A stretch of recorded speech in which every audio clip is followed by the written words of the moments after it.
Welcome, Sexy Wookiees, to another episode of the Sexy Wookiee Squadcast. This week we're reading Star Wars Queen's Peril, and we'll be discussing chapters 16 through 20.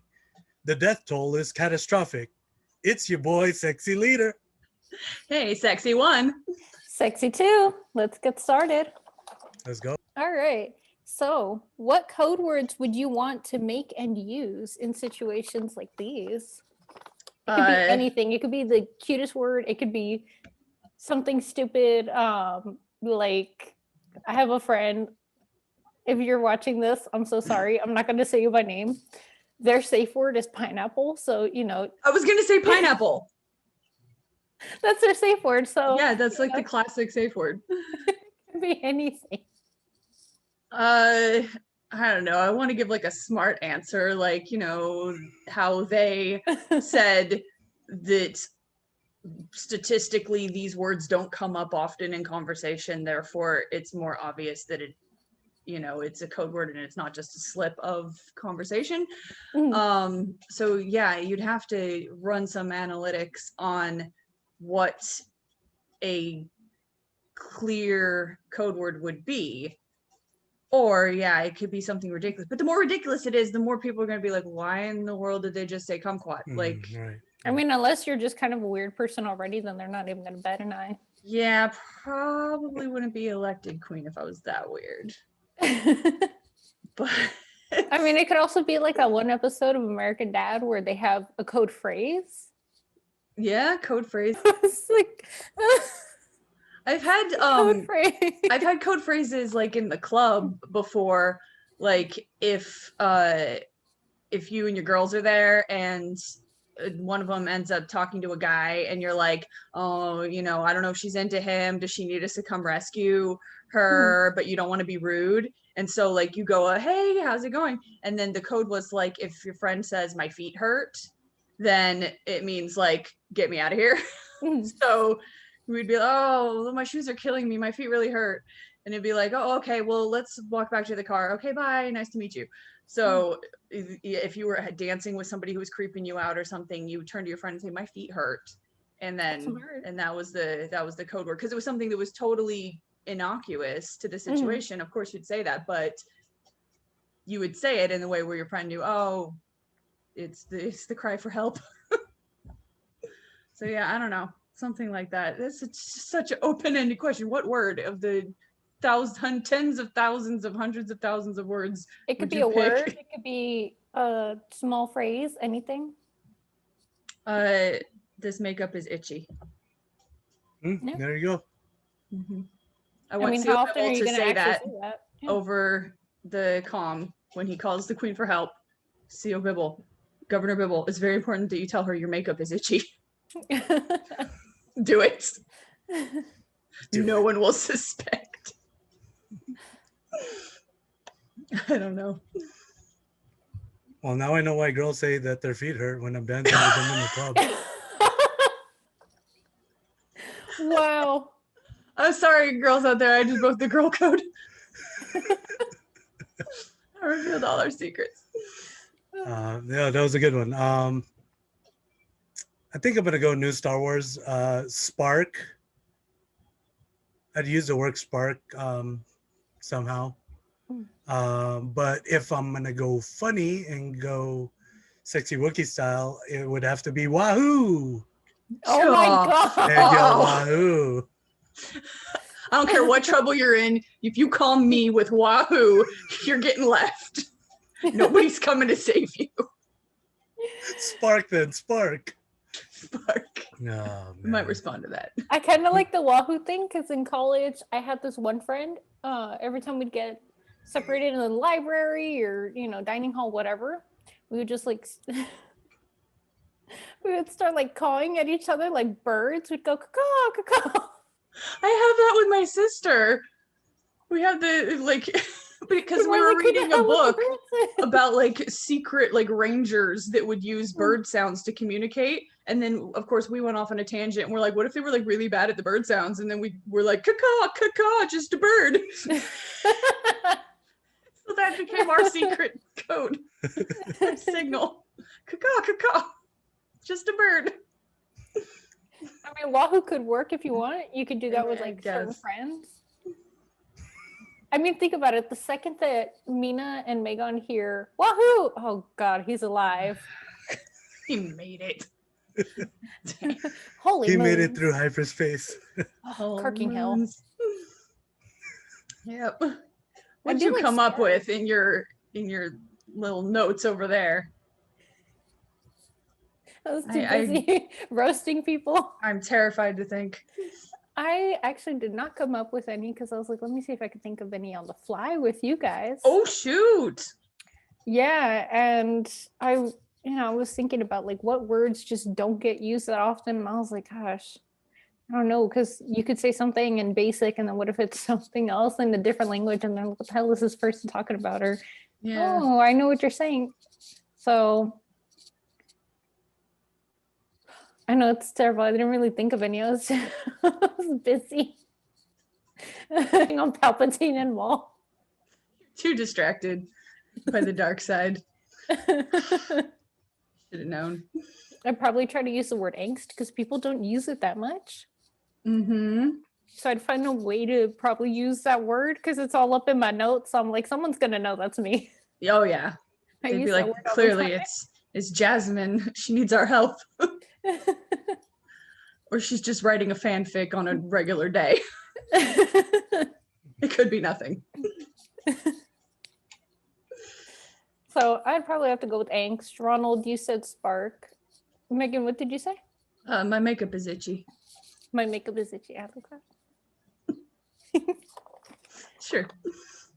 Are you ready for the next one? Let's do it. So how does it feel reading more points of view and perspectives to episode 1? Does it change your feelings on the movie at all? I was actually a little disappointed that it didn't cover a lot of the scenes that we see in episode 1, because I had thought when we first kind of the events started and I was like, oh shoot, it's episode 1, it's the things that are happening. I was like, I would be really interested to hear from Padme's point of view, like all the things that go down, like the battles and the Senate and meeting Anakin for the first time. Like, did she feel something? Like, was there some sort of destiny thing going on there? And and it just didn't get into that. It was a lot of between the scenes, which are also interesting. So I did kind of like the moments before the hangar battle with her and the handmaidens kind of having to split up and have that moment of like, I trust you, and that like that was really neat. And then knowing what happened to the handmaidens that stay behind, like that, it had never crossed my mind before that, oh, there were some still on the planet waiting to see what was going on while Padme and gang were gallivanting around the galaxy. So yeah, that's interesting. I just wish I could have gotten a Padme perspective on actual scenes that we are familiar with, just to kind of see it from new eyes. Let me start with the opportunities that that the author capitalized on. I like how there was a bonding between Padme and future mother-in-law on Tatooine. Yeah. Because then it's like, even though it's so early in the story, you have that like approval that I would like to think that Shmi liked Padme. Not even thinking about like what the future holds, but just being able to talk there, offering her home, and sleeping comfort for them. I like how the handmaidens asked Padme, did you feel anything when she voted Chancellor Valorum for no confidence? Because I was like, man, Padme can't have that bad of a heart to do something. But I think she was just in the best interest of looking out for the best interest of Naboo, but at the same time, Palpatine was, on the other side of her ear. That So would have been another one I would have liked to have read the scene from Padme's point of view. She mhm. gives like 2 sentences about it later when she's recounting it to Sabe, but like I would have liked to see that whole scene play out and describing her conflicted feelings Mhm, mhm. uh and just the overwhelming awe of looking around at this Senate that she ends up going on to get so involved in. And this is her first view of it, her first taste of how it functions, and what's her opinion on that. Like, it clearly made an impact on her, and we don't actually get to go in her head for that first impression, that first experience. True. Yeah. True. Yeah, I would like to have seen it in Padme's point of view. More of just them already hitting back, and then, hey, how did you feel about that? Mhm. It's over. It was done already, Yeah. and Palpatine had won already.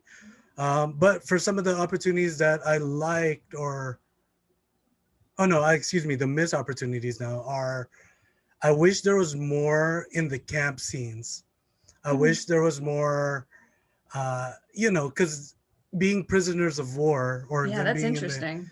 the camp, I wish, like, because you talk about Miriak, like, in the past few episodes, that, like, this is where we could have really seen something where she could have led, or planned something out with the other two handmaidens that were in the camp 4. That was my droid voice. um but yeah, Roger, Roger. it's because ever since I was a teen and I watched episode 1, I always thought, man, this part right here, why, like, when one of the droids does say take him to camp 4, Hmm. like, we don't get anything but they're on their way to the hangar, And and that's it. Yeah. being being cut off at the hangar, kind of thing.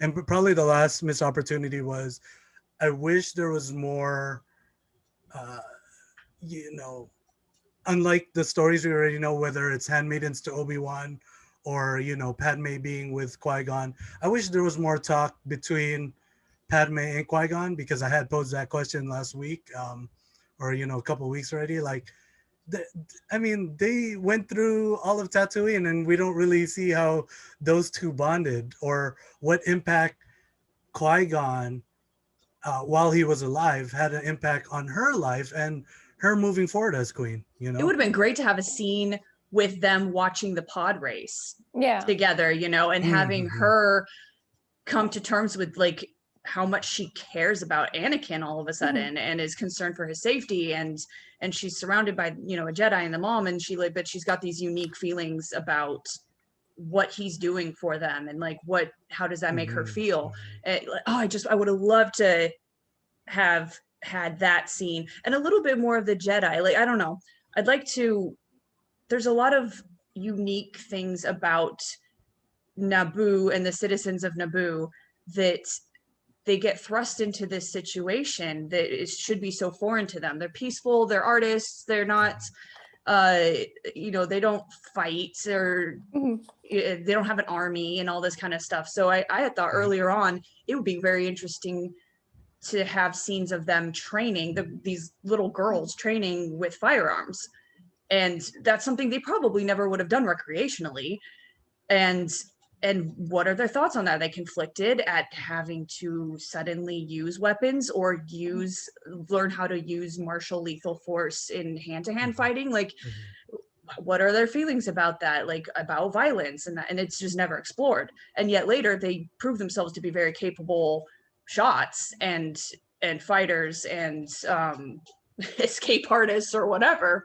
And I'm like, I would have liked to seen that training, um and how they adapted to a completely different set of expectations than the artist's life that they would have had. Or suddenly now there's these Jedi, which I assume like probably none of them have ever encountered before, and like what are their thoughts on that, and what are their impressions of these guys. And instead they're just very flippant. They're like, these Jedi, I have no idea what they're doing, we're the ones in charge.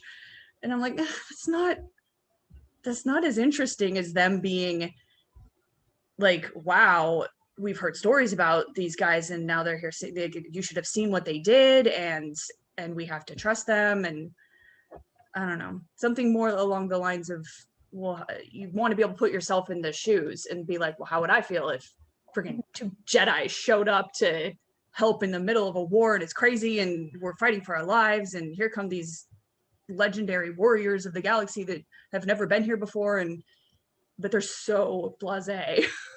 And I'm like, man, these girls seem so jaded.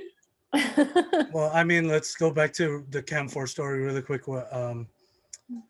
I wish Sache and Yane and Mariak would have like fought back to one of the battle droids, because in our picture, or in my mind, battle droids were not, were not the smartest of the bunch. And if they didn't have like, even, we're used to video games where they're the easiest ones to kill. Right. And here where we have one of the battle droids have their hand on their necks, I'm just like, dude, like you can do something or use some type of training where, you disarm these droids. I feel like they're building up to that though. Okay.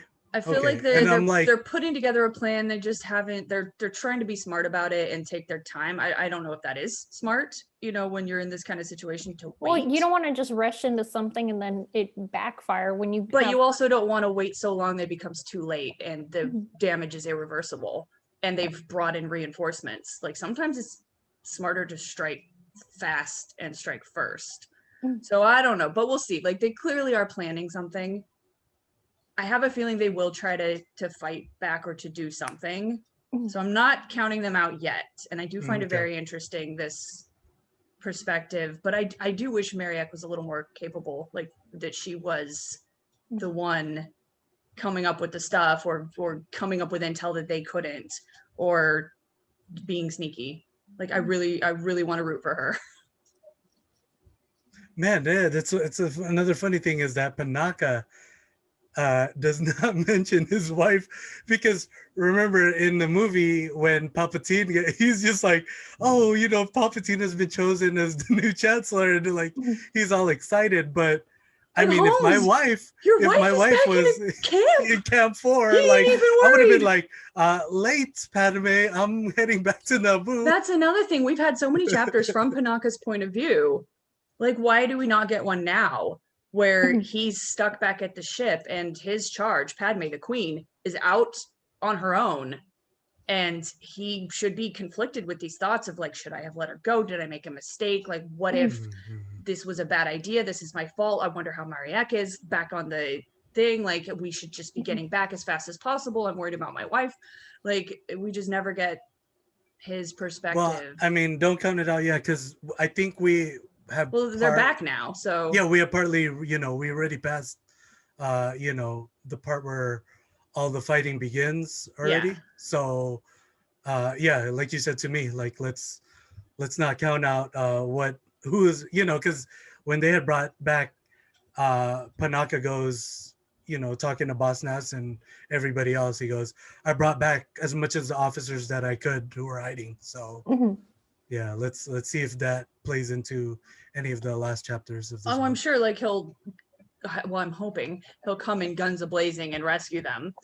Like, please, Panaka, please. Yeah, I know. Please be a badass. Give me that action. But like, yeah. But yeah, I would have liked to have seen him panic a little bit on how out of his hands everything had suddenly turned when they got to Tatooine, and how he just kind of had to let it go and trust that Padme would take care of it herself. And these Jedi, like, what's his perspective on this whole? I don't know. I wish I'd seen.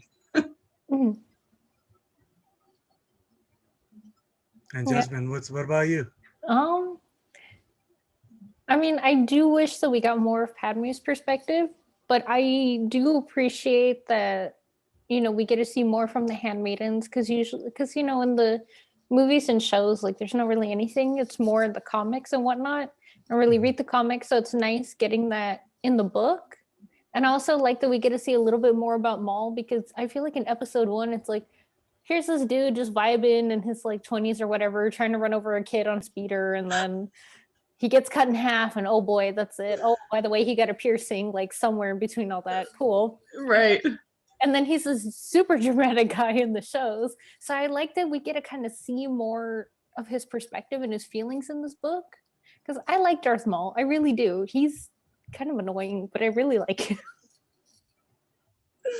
And Whitwer, you do amazing. I just want you to know you're the reason I love Darth Maul so much. Oh my gosh. There's some really great Legends books that set up to episode 1 that are great Maul books. Well, hopefully we read those during book club. Maybe but eventually. I really do like getting his perspective, and I find it interesting how sometimes the perspective will be Darth Sidious and sometimes it'll be Palpatine. Yeah. They're basically just the same person, but I like how she kind of separates them. And I'm like, oh, this is interesting. So, and then the side note, in the audiobook, Kat actually narrates with a different voice when she's reading the Sidious versus the Palpatine sections. Oh, wow, really? Yeah, there's this subtle like darkness to the Sidious ones. Like she gets a little lower and more gravelier. And then the Palpatine ones are a little more in her normal narrating voice. But I was like, oh, interesting. I hear what you're doing there. Cool. Yeah. Oh, I got to listen to the audiobook then. I know, you have to check it out. So, I mean, I'm sad that we're missing out on some perspectives, but on the other hand, I'm happy with the ones that we have so far. So, I guess it's kind of evens out. Yeah.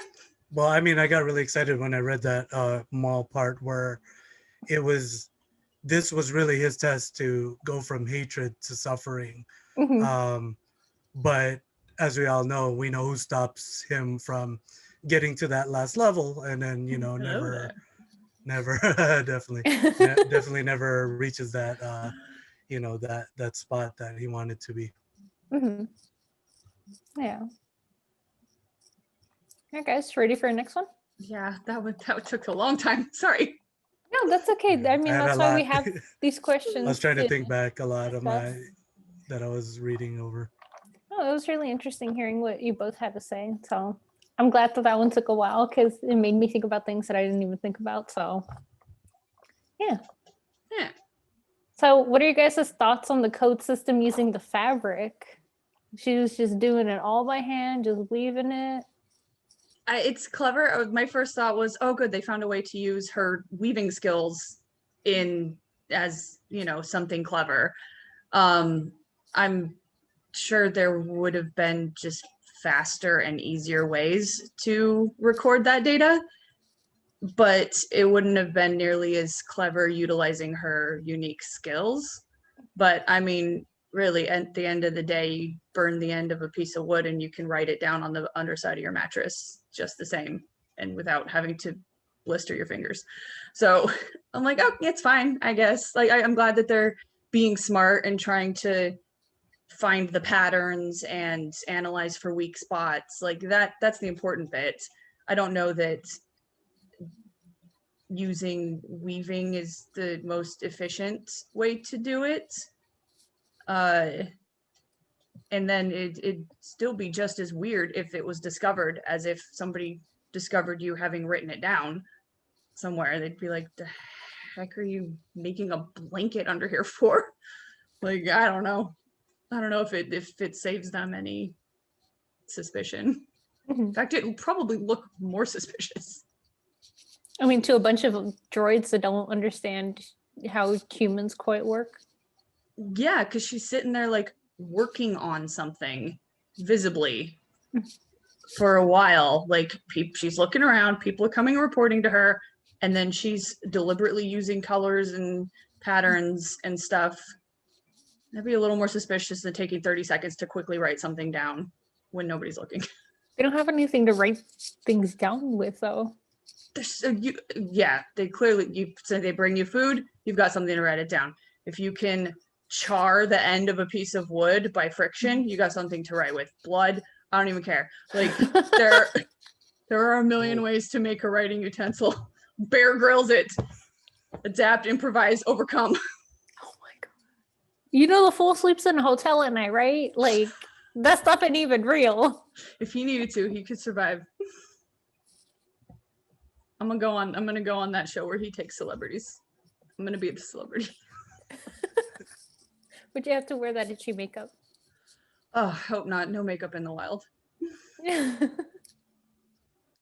I think to put a really good filter on the camera. Oh my There could have been a faster way, I think, to do it. Maybe. Oh wait, I doesn't would one like- of them have like a photographic memory too? Am I making that up? I don't remember. I feel Oh, like you're thinking of Yama or whatever her name was from Resistance Reborn. oh yeah, right. Different teenager. Okay. And on the opposite side as well. I thought one of them, Panaka, was just like, wow, you really good at I think you're right. noting detail, and I don't know, maybe I'm making that up. Maybe I'm thinking of Yama. No, I mean, Sache is really good at bringing things up when they need to be brought up, but I don't think he said anything but a photographic memory. Okay, maybe not. Yeah, and I'm pretty sure we would have said something about one of the questions last week about photographic memory being into play with, with the summit being there. Oh, true. But, Sorry to interrupt, Ron.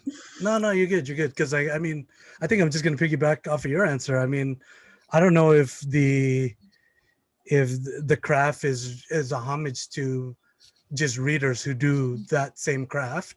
But yeah, there could have been more efficient and effective ways to get a code out. Man, I can't really think of any, but if I were to do it, yeah, it's the same thing. If somebody were to bring me a tray, I could write stuff on underneath the bottom of that tray. They have many code words. You could always use code words and pass it around. Would have been probably, I think communication just overall would have been the better way to pass messages instead of, doing this and then looking suspicious over it. I actually like the fabric method because since it's a bunch of droids guarding them, they're going to be like, oh, whatever, she's making new clothing for whoever needs it. Maybe the scared child needs it or whatever. By ripping apart the few existing clothings that they do have. And then making something better. I mean, I feel like the droids, they're just gonna be like, okay, she's just making fabric. Oh, pretty pattern, whatever. And then the fact that only those from Naboo would actually understand the code, I feel like that's pretty interesting. And you don't know if they're going to have trays. You don't know if they're going to have access to wood or anything like that. I mean, remember in the Clone Wars, like those weird ass ration bars that they pull out, like doesn't even have wrappers or anything. It's just food hanging out in pockets and Ew! Full of lint? I don't know. Do Jedi have lint in their pockets? Probably, if it's made of linen. But I missed I was that. thinking about those and I was like, if they use those kind of ration bars, they're not going to have trays or wrappers or anything. But they'll have a ration bar. Yeah, but it's just food. Yeah, but you can draw with a chocolate bar. Where are you going to draw it onto? The underside of your mattress or the ground underneath the bed. There's concrete. You're going to waste food when your planet's already starving? You're going to waste material when you've only got one set of clothes. I mean, Hey, for she's still survival, wearing clothes. anything.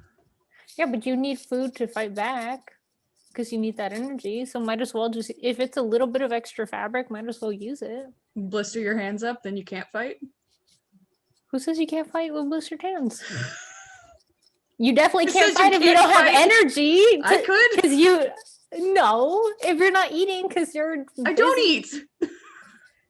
You just eat junk food. That still counts as eating.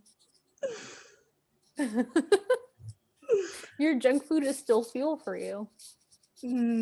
Just like the ration bars are fuel for them. I don't know. I thought it was cool and different because I'm just thinking like they're really not gonna have that much that they can successfully use, and then Yeah, limited options for sure. yeah. So I thought, okay, she's doing the best she can. Like she's good at weaving, even if it does blister her hands. She's thinking on her feet. I'm like, I wouldn't don't have thought a of that. tool on her somewhere.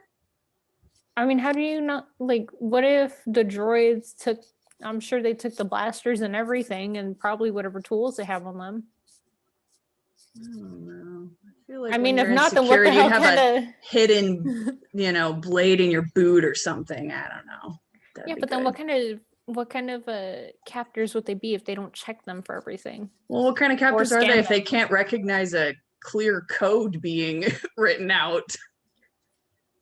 I don't I know. don't know. Like, you gotta, like, it's pretty presumptuous to assume that the droids can't recognize patterns, I mean, they or that probably they're not programmed with comm code.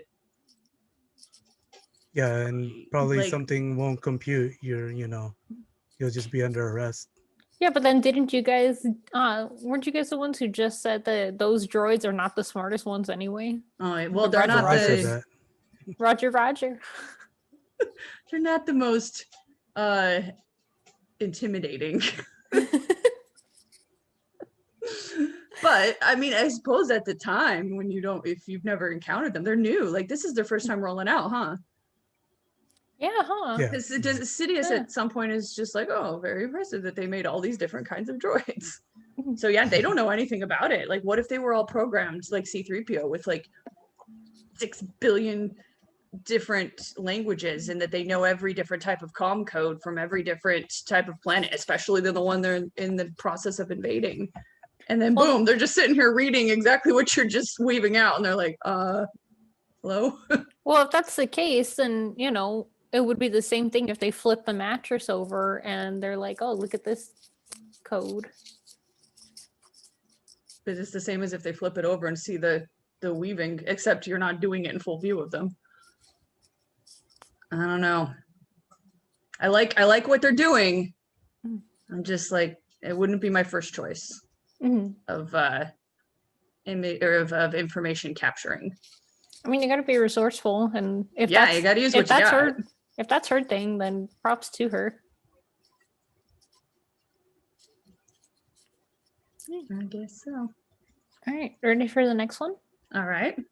So this one's kind of I don't think this one's going to take too long to answer. It's Yes more or no. It's more just your feeling and your opinion. Uh-huh. So, were you guys happy that Padme and Sabe finally made up after all that tension and everything that they're going through? How did you guys feel about that? Yeah, it was a nice moment. It was, they got to kind of air things out, and not a moment too soon, because things were about to get really tense. I thought the whole squabble was stupid in the first place, so it wasn't even that serious.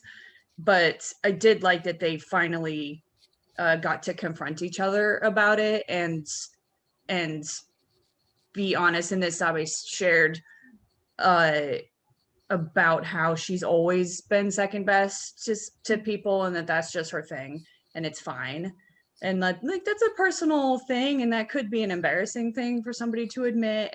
But she said it in such a meaningful way that I was like, oh, you turned it into a positive. Like, that's impressive. So yeah, I'm glad that they finally talked about it, and that they're on good terms now. I agree. I think the quarrel didn't even have to happen in the first place. I mean, we could have done without it, and things would have been smoother. You know me, I just like things smooth. No drama. But the part where, well, like I said, I said this in the first episode, and I chose Sabe as one of my favorite, or who's the handmaiden. I forgot the question, but Yeah, who would you pick? I chose something? Sabe, and the reason why I chose Sabe, and I'll stick by my answer in the first episode, was she can cover all positions. And this is what I mean. This is a person who can cover all positions and still didn't take the credit after they made up. So, she just proved my my answer correct. And I like people like that. I think I'm like that. And I like how she went about it. That's taking the higher road. And that shows a lot about Sabe's character. Even though Padme was trying to be, even though she was trying to say, hey, you should be queen, next in line, so and so, I'm like, no, this person signed up, knew what they were signing up for, and knew her duty. And that's all these handmaidens are doing. They're just doing their duty until their duty is done. That reminds me. It got really heavy for a second, and she was like, I might have to die for you, and that's fine.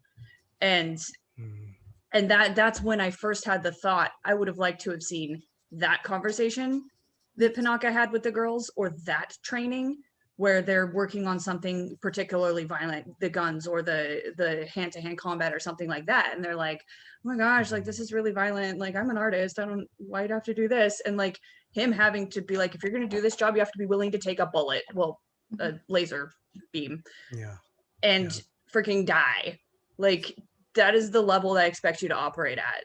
Like they were just, I don't know, they all treated it like such like a sleepover, funny, girly time thing for so long. I'm like, do they even realize what they signed up for? Like they're bodyguards. Like they need to be able to kill or be killed. And we never got that conversation. And I feel like considering their age and where they're from, the culture that they grew up in, like that would have been a really difficult thing to wrestle with going into and agreeing to do this job. And yeah, I wish we'd seen each of them kind of tackle that for themselves. Am I willing to do this? Like to die for this? I mean, I think they probably already have that mindset because they know, oh, we're going to be handmaidens. I think to them, they understand better the severity than we do as outsiders. And so they're probably already like, yeah, we could probably die for this, especially if we're going to switch faces with her. Like if someone takes a shot at her, but it's us, we're dead, we're gone, And I feel like they already understand the consequences. Maybe I don't think about it as much, and it would be cool to hear more about that.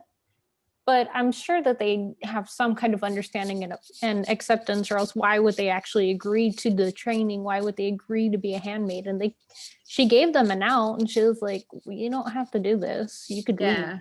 But I think like that, if somebody asked me to be Secret Service for the American president, like we have had leaders attempted assassinations, and we know what it entails. Like we know how dangerous that could be. But if you were like, can you be the handmaiden for the Queen of Switzerland? You'd be like, yeah, sure, whatever. Like, okay, like it's not a dangerous job. And that's what Naboo, like it had never been, like everybody thought Panaka was kind of doing overkill when he was like, oh, security and alarms and everything, because there was just nobody's gonna come after the Queen of Naboo. They're peaceful, they don't have any army, like it's just never been that kind of danger. And so I don't know that it would have been a real concern.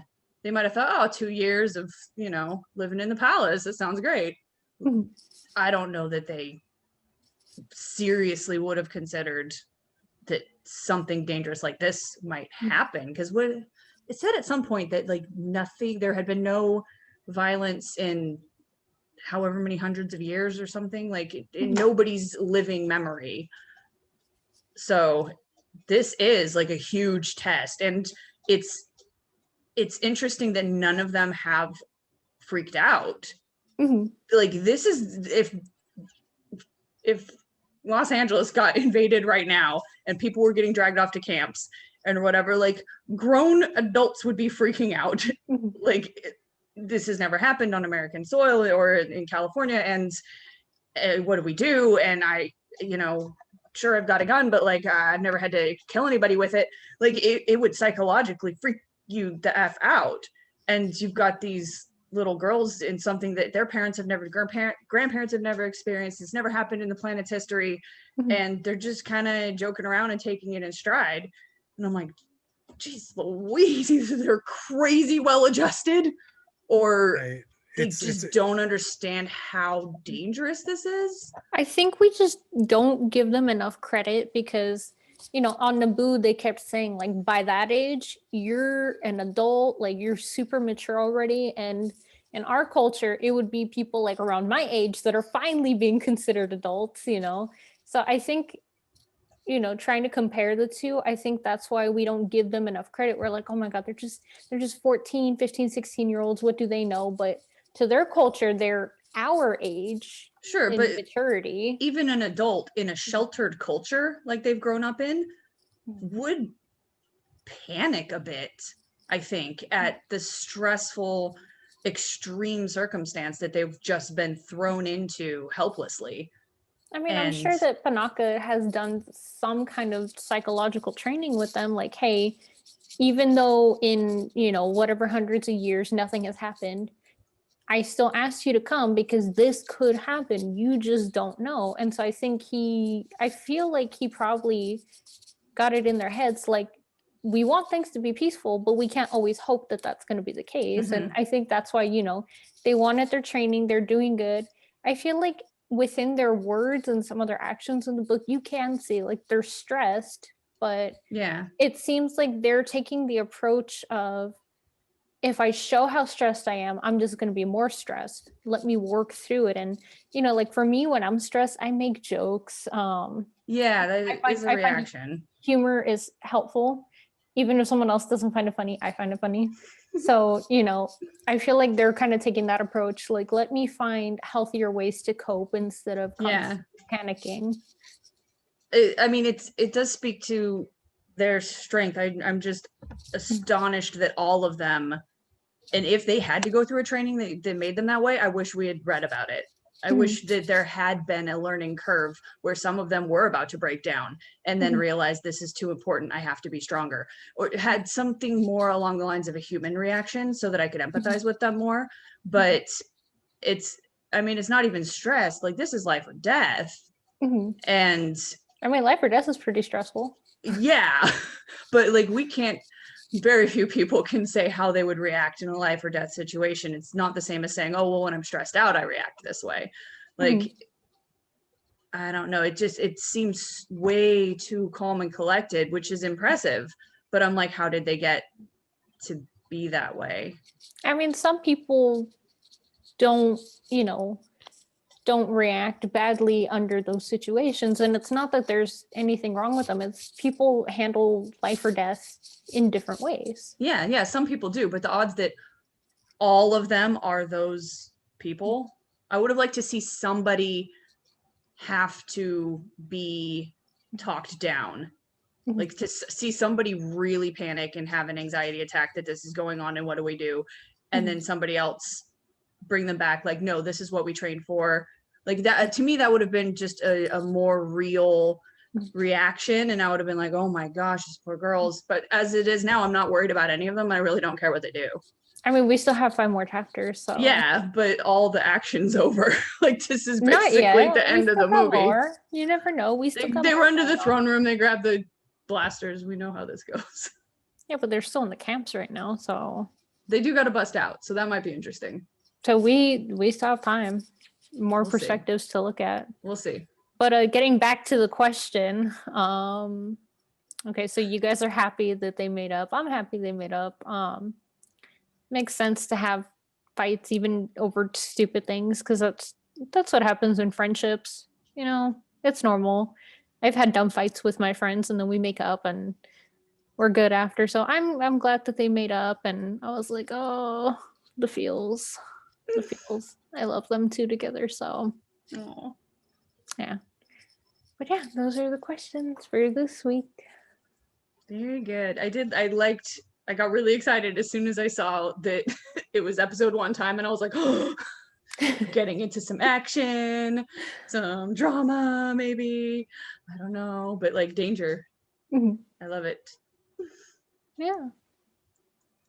So yeah, we'll see how they wrap this up, how they get out of that camp and get back into the palace and take down the Trade Federation. I'm excited. It's going to be good. This is a good discussion, and I know next week is going to be another good one since we're closing up. Yeah, so what are we, 21 to 25 next week? 21 to 25. All right, that'll be it. So if you're reading along with us, make sure that you finish up this book and come ready for questions and discussions. I am sad I don't have a poll for this week. And you requested hashtags, Jazz. Yeah, I know. Oh, Oh, yeah. Do we have God. any hashtags out there? Y'all, what do you think of the band name Jar Jar and the Jedi? Jar Jar and the There you go. Jedi. And it was just part of my notes. I don't know Definitely why. sneak out of the palace to see them. Well, there you go. That's our poll for the Oh week. yeah. Would you sneak What out do of the y'all think? palace to go listen to Jar Jar and the Jedi? Yes. They rock. All right. Well, that's it for this week. We look forward to finishing this book next week, having more great discussions, and playing a lot of video games in the meantime. So make sure you check us out on all our other channels and social medias. But off we go, blasting off into another week. Ready, guys? Sexy Sexy Wookiees. Wookiees.